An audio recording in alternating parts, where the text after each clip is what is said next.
Hi everyone, today we're looking at polynomial functions, and our objective is going to be to classify polynomials and to model data using polynomial functions. So let's take a look at some vocabulary to start. A monomial is an expression that is either a real number, a variable, or a product of real numbers and variables with whole number exponents. A polynomial is a monomial or the sum of monomials.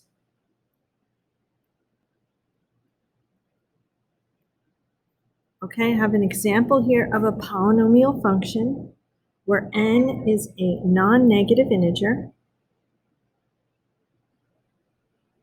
and the coefficients are a sub n through a sub 0. So this polynomial is written in standard form, starting with the highest degree term and working down to the lower degree terms. And the values of a represent the coefficients that go with each term. All right, so don't let the notation intimidate you. I think that does look a little scary the way that's written. Let's look at this example that we have right here. We have the highest term going first. This is a polynomial in standard form. So 2x cubed, that value of the exponent is 3. That's a cubic term. The next one's our quadratic term. We have a linear term, and then we have our constant term. And we just put them in order, and that's what we mean by putting a polynomial in standard form, the way the notation is showing there. So the degree of the polynomial, the exponent of the variable in a term determines the degree. Standard form of a polynomial, the terms in the polynomial are in descending order by degree, just as I'm showing you in that example. And the largest degree of any term of the polynomial is going to give us the total degree of the polynomial.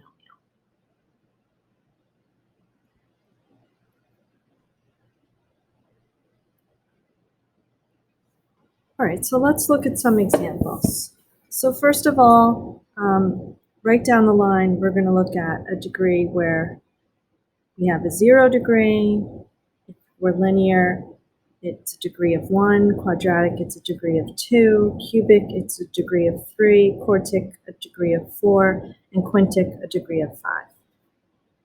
Right now, when we look at the first line here, we see the value of a constant. And you just have to remember that there really is an x with that. I mean, we could put an x with that. If we put x to the 0 power, x to the 0 power equals 1. So 6, x to the 0 power still just equals 6. So in that case, our degree, which is the value of the exponent of the term, is 0. When we're talking about a linear term, our degree is 1 because we have an invisible 1 there. If there's no exponent written, we assume that we have a 1 there. Right? Then we have a quadratic, degree 2, cubic, degree 3, quartic, degree 4, quintic, degree 5. Right? Now let's take a look at how many terms are in each of these examples. So we've got 1 term in this example. We've got 2 terms in the next example. We have 1 term. We have 3 terms, 2 terms, and 4 terms. All right, so we were first looking at names using degree. Now we're going to talk about names using number of terms. So if we only have 1 term, that's going to be called a monomial. All right, so anytime we just have 1 term, that's a monomial. If we have 2 terms, bi meaning 2 is going to be a binomial.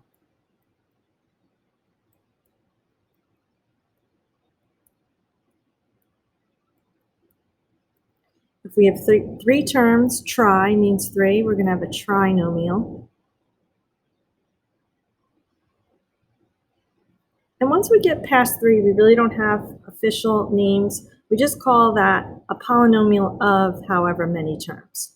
So we have 4 terms here, so we're going to call that a polynomial of 4 terms.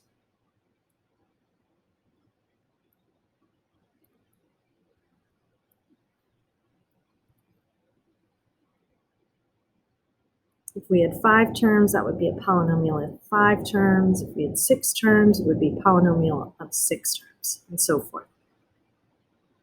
So for the first example, it says write a polynomial in standard form and classify by degree and number of terms. Right, so we want to put the exponents in order. So we have x to the 4th, takes care of that, minus x cubed, plus 3x squared, plus x. And we put them in order by degree. Right now, the highest degree is going to dictate our degree. So our highest degree here is 4. So we know if we're going to name this by degree, classify it by degree, this is quartic.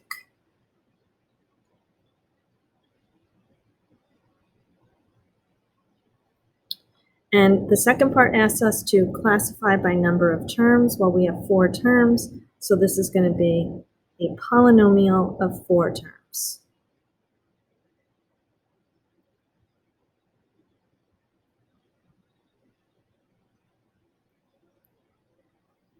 Right. For the rest here, it's saying simplify and classify each result by the number of terms. So if we're looking at number of terms, we're looking at either calling it a monomial, a binomial, a trinomial, or a polynomial of however many terms. So for number 2, I'm going to just rewrite this so it's a little neater. I'm going to put anything that has a variable first. And then we have minus 7 and minus 6. That gives us minus 13. And this has 3 terms, so this is a trinomial.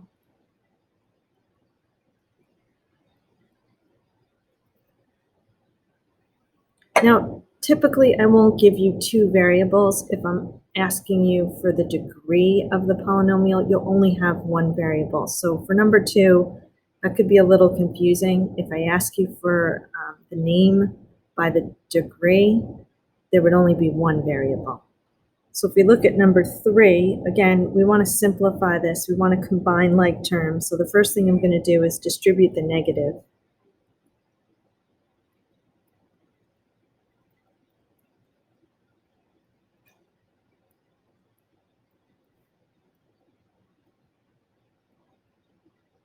And I think it's really worthwhile to write out that step and then simplify from there. So we have, the only term that we have here that is to the 4th power is negative 4x to the 4th. So I'll go first. Then we're looking for, we have this cube term. So negative 12 plus 9, that's going to give us a minus 3x cubed. Then we have a plus 5x. And then we have minus 23 and minus 31. That gives us minus 54. So we have 4 terms, and this is a polynomial then of 4 terms.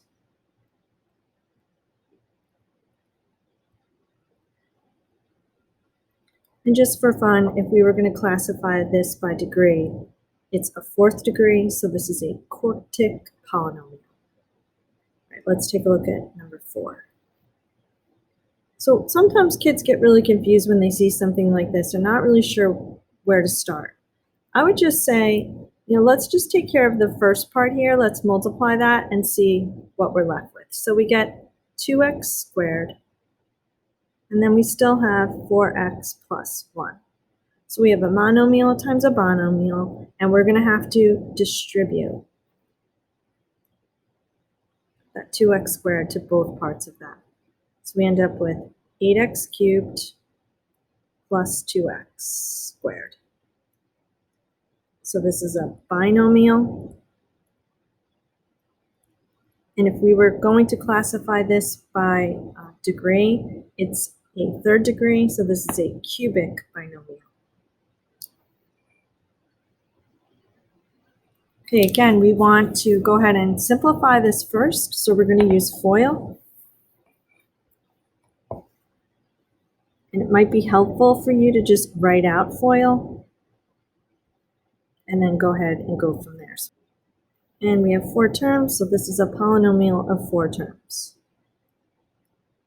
All right, the next one, keep in mind that we have x minus 2 times x minus 2 times x minus 2.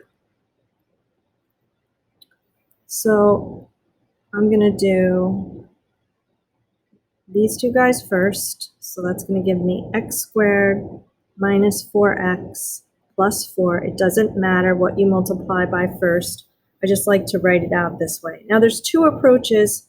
I call one column method and I call the other one checkerboard. You can try them both and just do the one that makes you happy. So I'm going to put column here. And over here, I'm going to do checkerboard. You have to pick one of these though, all right? So in both cases, what we're trying to do is distribute the x to each one of these terms and distribute the minus 2 to each one of the terms. So either way will work, and I don't care which way you use, but you have to use one of them because I need to see your work nice and neat. And when you try to scroll it all out onto one line, it's usually a recipe for making a mistake. So I would recommend doing one of these methods. For number 6 now, we just want to identify what type of polynomial it is, and we have 4 terms. So this is a polynomial of 4 terms.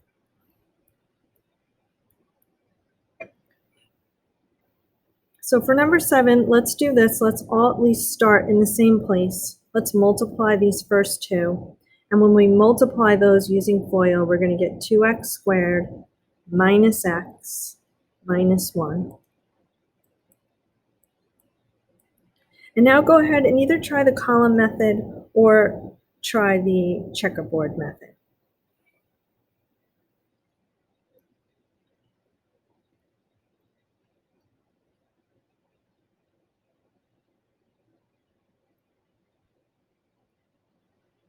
All right, so using either method, I got 2x cubed plus 3x squared minus 3x minus 2. So this is a polynomial of 4 terms. And just for fun, if we wanted to classify by degree, this is a cubic polynomial.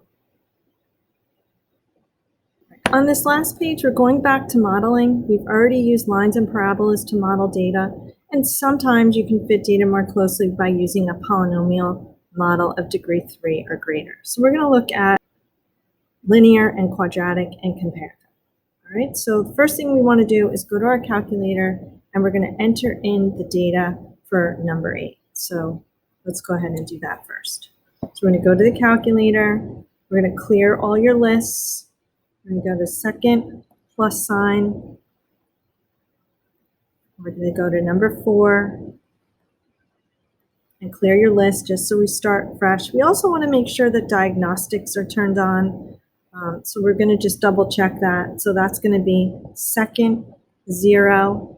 And you can see on the calculator that A is highlighted. I'm in alpha mode and I want to go to the letter D. So I'm going to push the button that will bring me right to the D's, and then I can just scroll down from there. And I'm looking for diagnostic on, enter, enter. Okay, we're all ready to go. We're going to go to stat, edit, and we're going to enter in our data. So first we're going to enter in all our x values. So that's 0, 1, 2, and 3. All right, so our x values were 0, 1, 2, and 3. And now we're going to enter all our y values in, negative 12, 10, 4, and 42. All right, and we're ready to go. So we're going to quit out of our list now. So we're going to do second mode. And we're going to follow what's on the notes. It says to follow stat, calc, number 6. So we're going to go to stat. We're going to go over to calc. and we're going to choose cubic regression. We hit enter. We're going to hit calculate. And there's our model. So the value of A is 12, the value of B is -50, C is 60, and D is -12. And we're getting an R squared of 1. And remember, that means that we have a perfectly fit model to our data. Anything close to 1 or 1 is perfect and close to 1 is a very, very good fit. So let's write that down.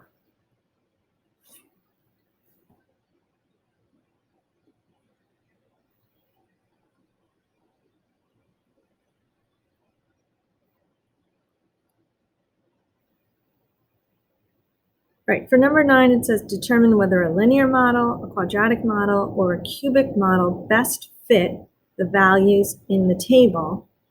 Enter the data into lists. Use the regression options on your calculator. And we want to understand which coefficient of determination, so which R squared value is closest to 1. On the last model, we had a perfect fit. We had R squared equal to 1. So what we want to do is we're going to be looking at all the different models. We're going to look at linear, we're going to look at quadratic, and we're going to look at cubic. And we're going to determine what the R squared values are.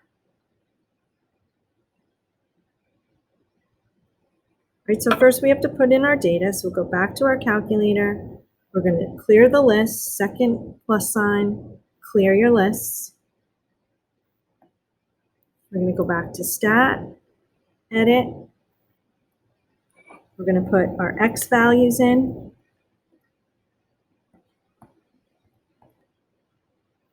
We're going to put our Y values in. All right, now we have our data entered. We're going to exit out of our list, second mode to exit out of the list. Now we're going to calculate the regressions. So we'll do stat, calc, and the first one we want to look at is linear. And all we really care about at this point is understanding what the R squared value is. So we're going to hit enter, enter, and we're getting an R squared value of 0.55.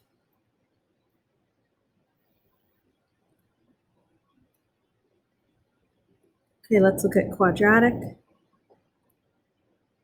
We're going to go stat, calc, number 5.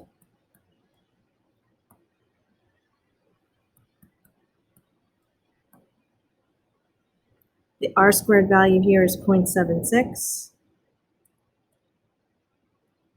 And we'll look up cubic. Stat, calc, we're picking number 6.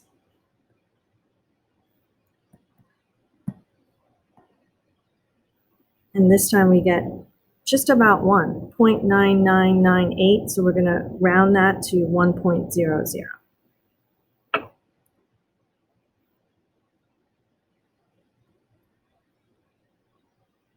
All right, so we know that the winner in this case is definitely a cubic model, and we just want to know what would be the value, what would be the output value of y when x is 25. So there's an easy way to do this and a hard way to do it. And so if we go back and look at that hideous equation, I really don't want to have to write that down and remember that. So I'm going to store it in my y equals, and this is a very important step that will save you a lot of time. So please pay close attention now. We're going to go back to stat, we're going to go to calc, and we're going to go back to the cubic model, because I want to tell it when you calculate this cubic regression model to store it in my y equals. So we're going to enter something now into the store regression equation.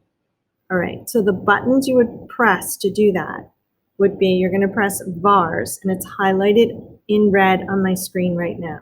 And we're going to go over to y vars. And we're going to select the first one that says function. So we're going to hit enter.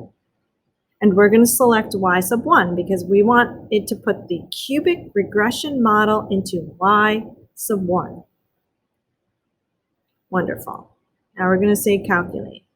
Now this time, instead of just telling me what it is, it also went to y equals. If you press your y equals button, you'll see it there. And now it's in y equals.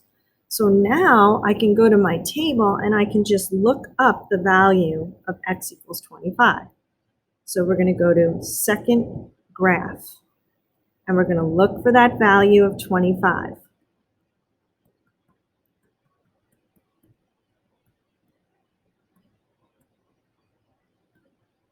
And we get a value when x is 25 of 3.76. So let's go and write that down.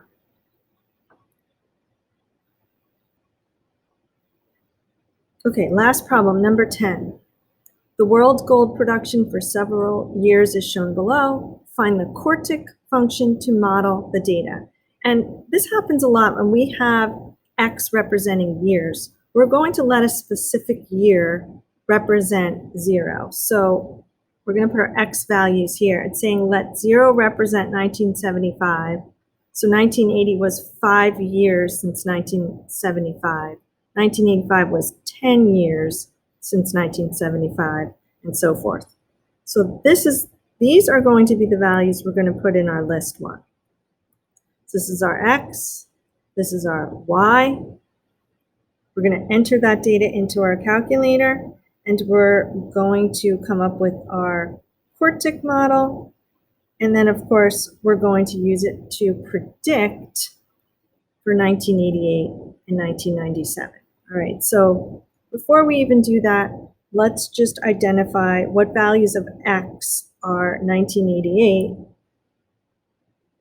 and 1997. Well, we said that we're starting 0 at 1975. So 1988 minus 1975, that's 13. So that's when we put 13 into our function. What do we get? And 1997 minus 1975, that's 22. All right, so we're going to enter in our data. We're going to store the data into our y sub 1, and then we're going to look at our table of values. That's a lot, so I'm going to do that all for you, and you can watch me as I go. First of all, I'm going to clear my list. Second, plus sign, number 4. Now I'm going to go back to stat, and I'm going to enter my data.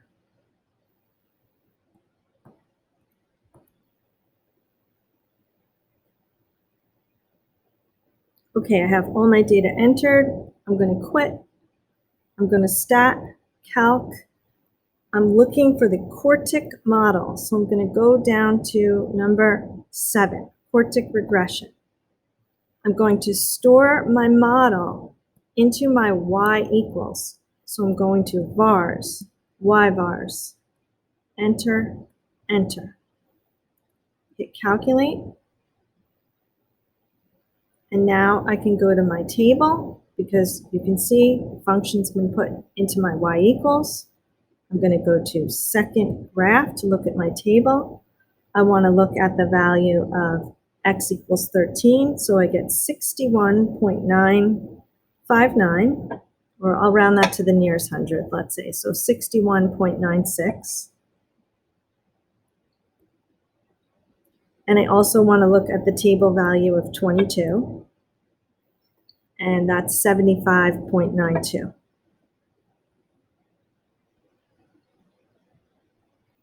Okay, everyone, there was a lot to this lesson. You may need to go back and watch some of it again. Feel free to do that. Thanks for watching. Have a great day.